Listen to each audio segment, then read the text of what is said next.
It's that time again, and I'm in a different place. Yes, I am holding my laptop with my camera on a ledge at a desk in a hotel room in downtown Vancouver, and I'm thrilled to be here. I'm thrilled because I got to speak at a conference, PM West 2025, amazing. Ready Together was the theme.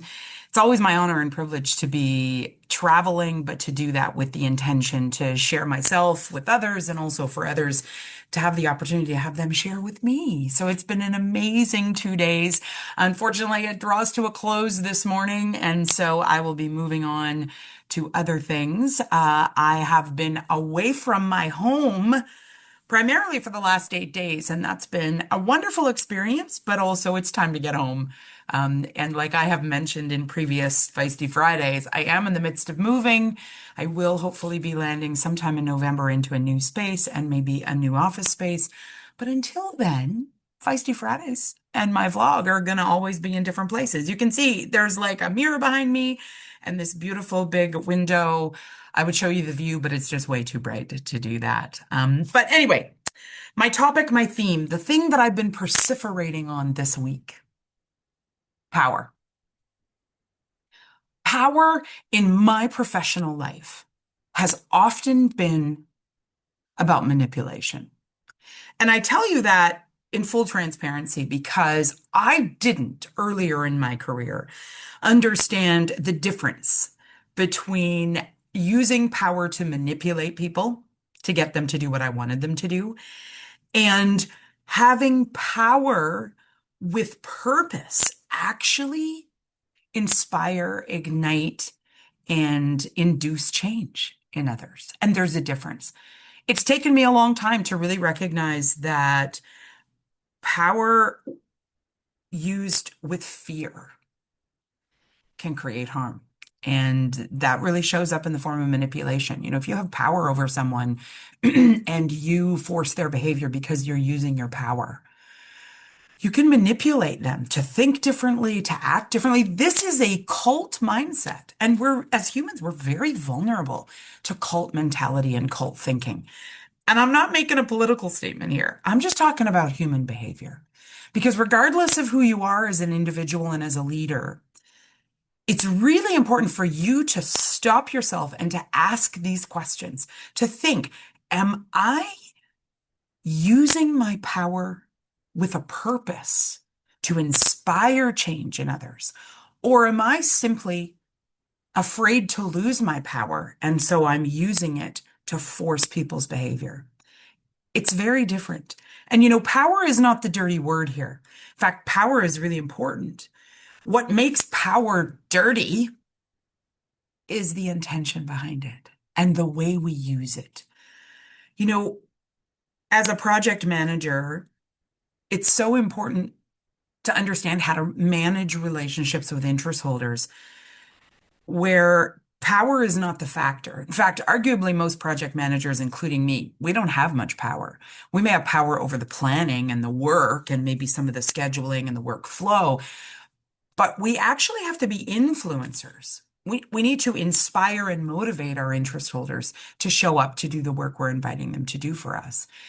Very rarely, as a project manager, am I the employer who actually has power and authority over someone to tell them what to do. And the good news is that's actually really healthy because it means that I'm going to leverage my leadership skills, my power skills.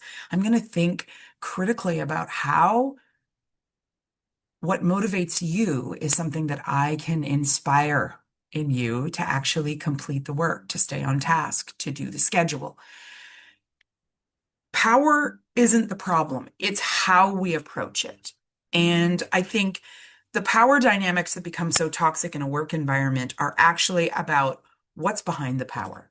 So if you're in a job right now and you feel as though you're being manipulated or being forced to do something that you don't agree with, you're right.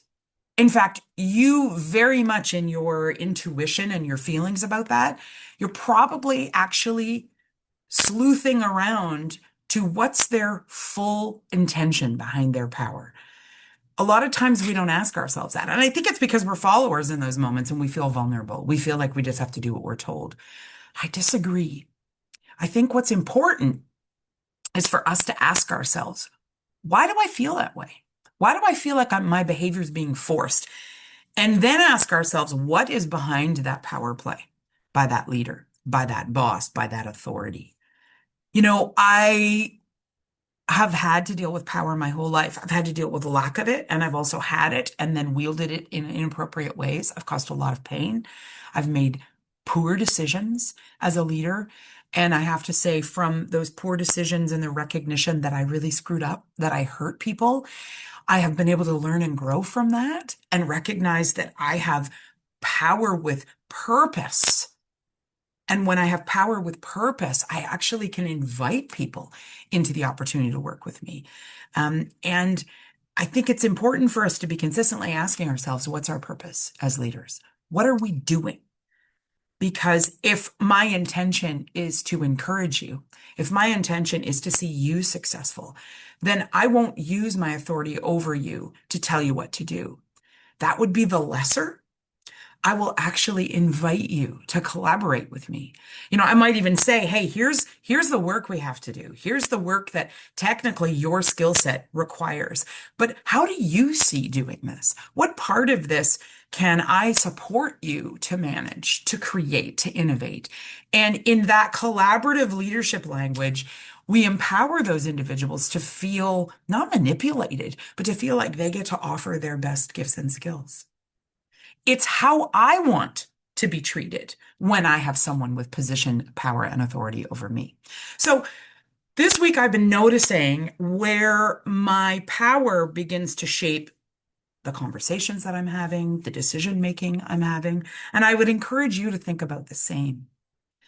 Are you choosing every day with whatever power you do have? Are you choosing it with purpose? Even as a parent, if you have children, is it just about keeping your child safe, or is it because you actually want your child to succeed? Because you want your child to learn and grow?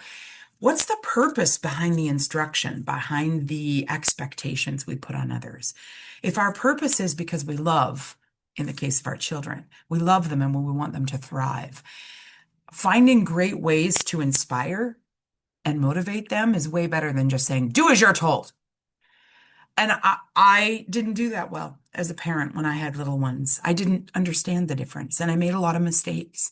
The good news is my children are fully grown now. They're adults. And although I did create a lot of harm for them, it is in my recognition of that harm and in my apologizing for what I didn't understand that today we can have conscious conversations. And actually, I realize I have huge influence on their lives today because I have cultivated that trust and respect, and I've been willing to admit that I misused my power with them in the past. So, power is not something to avoid. It's not something for us to not talk about. It's actually something that we need to own.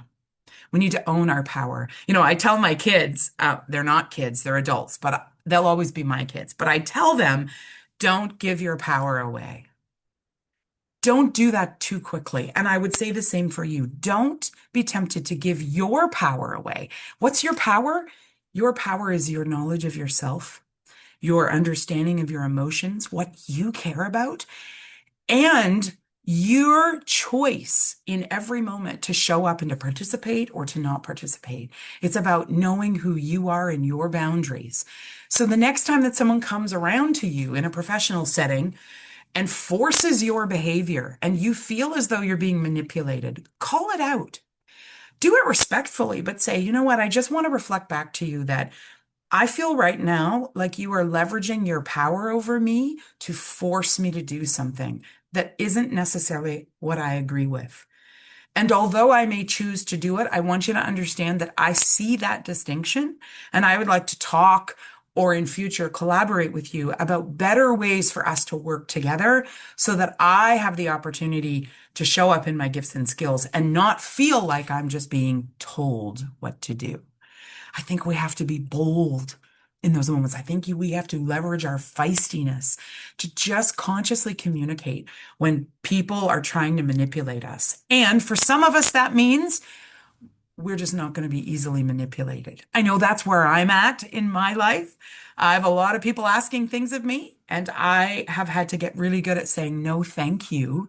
And when they ask for clarity, when they want more explanation, I can give whatever version of my truth that I feel I want to, or I can give none of it at all, and it's okay. Because those boundaries are hard-earned power positions that I want to hold. So don't be tempted to give your power away so quickly. And join me next week. Who knows where I'll be next week for another Feisty Fridays.